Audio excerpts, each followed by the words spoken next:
ñëpp ñu bari ñuy def chirurgie tey. dama leen koy wax yow nan ngay defee dara ngay dem toog di ko wane. xaw ma publicité ba ci xotti sa yaram.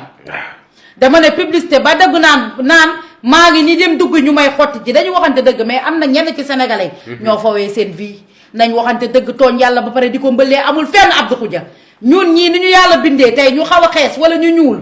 tubaarkàlla ñu jël xeesal bii di ko def suñu yaram bii. tooñ nañ yàlla. ñu jël greffage yi di ko mottali ko di jël ay xef ak yeneen di ko def sax loolu tooñ la ñu la deeta waay yàlla suñu borom bindee la nam la bindee yaa xam mu defal la yeel yu sew mu defal la taat bu weng nga am lex bu wàcc neneen mel nga yow nga xëy na yàlla suñu borom ni ma bindee neexuma damay dem changer waat sama yaram te naar yooyu di leen ko def di leen nax baa xam nga ne képp ku taxaw def chirurgie baa xam nga ne tey ñu ci bëri dañuy sàcc seen organe chirurgie boo ko defee dootoo wér ba ilaa yow mi diini maa la wax lii mais Ngoné li ngay wax nii day barki Seydina Mouhamed nee naa la am na ci ñu bëri ñoo xam ne maa ngi leen di gis nii xool leen may naa leen fii ak 2 ans billaahi wallaahi du ñu jóg du ma yàlla waaye nag tubaarkàlla macha allah am na lu ma yàlla compal jox na ma vision may gis di seet di wax ci réew mi parce que xam nga la moo tax ma wax la bam yow kii Abdou Khoudia par exemple da ngay ñëw naan da ngay def chirurgie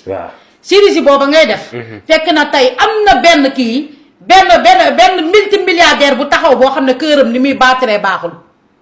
nga toog di def chirurgie man la moo ma jaaxal opération ak médecine nu mu avancé kan nga gisati ñu lay opéré di la nelawal.